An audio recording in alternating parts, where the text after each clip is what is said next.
कुछ महत्वपूर्ण प्रश्न जो आपके हर एग्जाम के लिए इंपॉर्टेंट है। पूर्व वैदिक या ऋग वैदिक संस्कृति का काल किसे माना जाता है? तो दोस्तों संस्कृति का काल ऑप्शन नंबर ए 1500 ईसा पूर्व से 1000 ईसा पूर्व माना जाता है। Option number A right answer. उत्तर वैदिक संस्कृति का काल किसे माना जाता है? उत्तर वैदिक संस्कृति का काल तो 1000 ईसा पूर्व से 600 ईसा पूर्व। Option number B right answer. आर्य शब्द का शाब्दिक अर्थ है वो है श्रेष्ठ या कुलीन। Option number B right answer. प्रारंभिक आर्यों के बारे में निम्न कथनों में कौन सा सही नहीं है? प्रारंभिक आर्यों के बारे में निम्न में कथनों में से कौन सा सही नहीं है? तो वे मुख्यतः नगरों में निवास करते थे, ये गलत है। तो ऑप्शन नंबर डी इसका सही जवाब हो जाएगा। इनमें से किस फसल का ज्ञान वैदिक काल के लोगों को नहीं था? तो वह है तंबाकू का ज्ञान। Option number D right answer. उत्तर वैदिक काल के वेद विरोधी और ब्रह्मांड विरोधी धार्मिक अध्यापकों को किस नाम से जाना जाता है?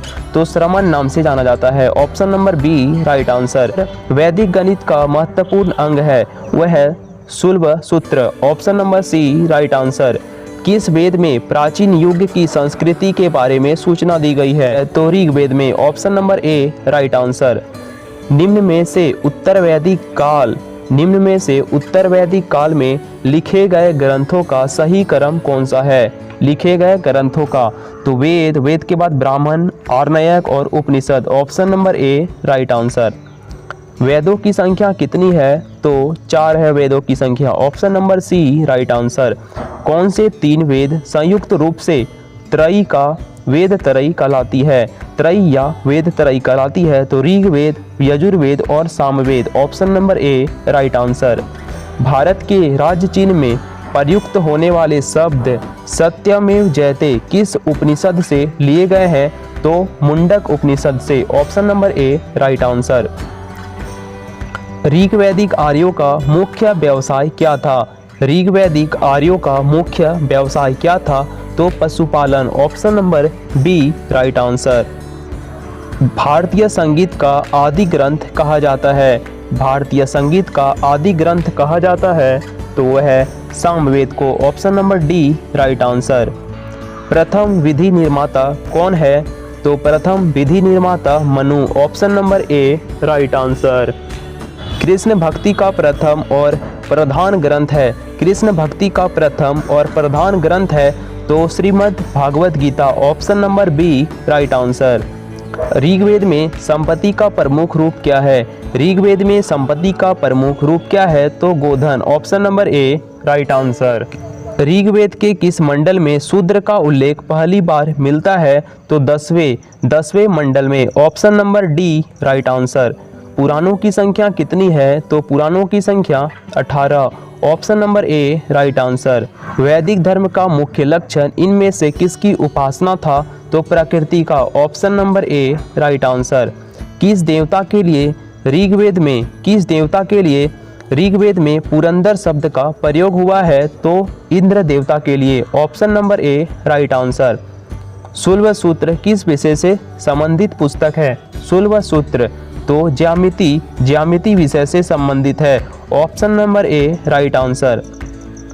अस्तोमा सदगमय तमसोमा ज्योतिर्गमय और मृतमयोमा अमृतगमय कहाँ लिया गया है? तो उपनिषद से लिया गया है। Option number A right answer. आर्य भारत में बाहर से आए और सर्वप्रथम बसे थे तो पंजाब में बसे थे। सर्वप्रथम भारत में आए और पंजाब में बसे। Option number C right answer. वेदों को अपौरुषेय क्यों कहा जाता है? वेदों को अपौरुषेय क्यों कहा गया है? तो क्योंकि वेदों की रचना देवताओं द्वारा की गई है। Option number A right answer. Vaisheshika दर्शन के प्रतिपादक हैं तो वलुकनद। Option number C right answer. Mimamsa या पूर्व मीमांसा दर्शन के प्रतिपादक हैं तो वह है Jaimini. Option number A right answer. Vedanta या उत्तर मीमांसा दर्शन के प्रतिपादक हैं? वेदांत या उत्तर मीमांसा दर्शन के प्रतिपादक हैं तो Badarayana. Option number B right answer. Rigveda का कौन सा मंडल पूर्णतः सोम को समर्पित है? ऋग्वेद का कौन सा मंडल सोम को समर्पित है, तो वह नौवां मंडल सोम को समर्पित है। Option number C right answer. प्रसिद्ध 10 राजाओं का युद्ध दसराज युद्ध किस नदी के तट पर लड़ा गया, तो परसनी नदी के तट पर। Option number D right answer. धर्मशास्त्रों में भू राजस्व की दर क्या है? धर्मशास्त्रों में भू राजस्व की दर 1/6। Option number C right answer. 800 ईसा पूर्व से 600 ईसा पूर्व का काल किस युग से जुड़ा है, तो ब्राह्मण युग से। Option number A right answer. किस काल में अछूत की अवधारणा स्पष्ट रूप से उदित हुई?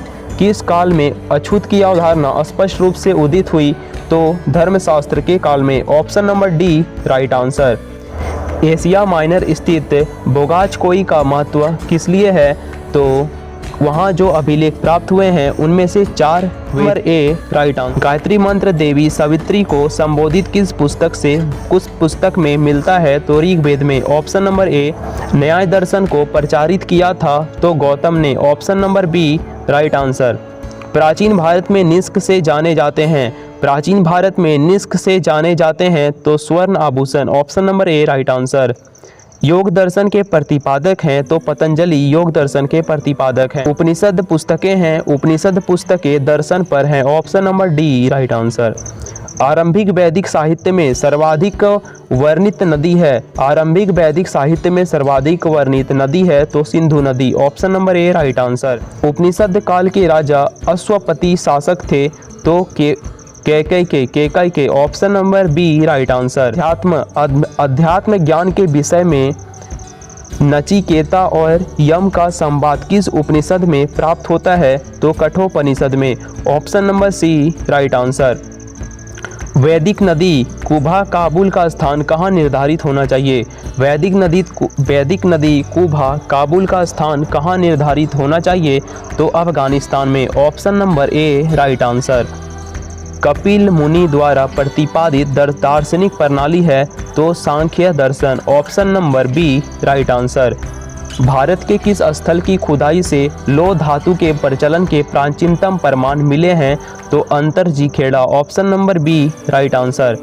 निम्नलिखित में से किसका संकलन ऋग्वेद पर आधारित है, तो है सामवेद का। निम्नांकित में कौन प्रस्थानायत्री में शामिल नहीं है, तो Bhagavata. Option number A right answer. कर्म का सिद्धांत संबंधित है, तो है मीमांसा से। Option number B right answer. Charaka Samhita नामक पुस्तक किस विषय से संबंधित है, तो चिकित्सा से। Option number C right answer. इस यज्ञ संबंधी विधि विधानों का पता चलता है, तो यजुर्वेद से। और ये रहे दोस्तों आपके लिए प्रश्न। वैदिक योगिन सभा है, तो मंत्री परिषद थी, राज दरबार था। इन दोनों ऑप्शन में से कौन सा सही होगा, इसका जवाब आप कमेंट्स बॉक्स में दीजिए। और ये रहे कुछ महत्वपूर्ण प्रश्न जो आपके हर एग्जाम के लिए इंपॉर्टेंट है। उम्मीद करेंगे ये वीडियो आपको पसंद आई होगी, और भी इसी तरह के वीडियो देखने के लिए जरूर दोस्तों इस चैनल को सब्सक्राइब कर लीजिए, ताकि आने वाले इसी तरह के अपडेट आपसे मिस ना हो। मिलते हैं जल्द ही एक नेक्स्ट एपिसोड में, तब तक के लिए धन्यवाद।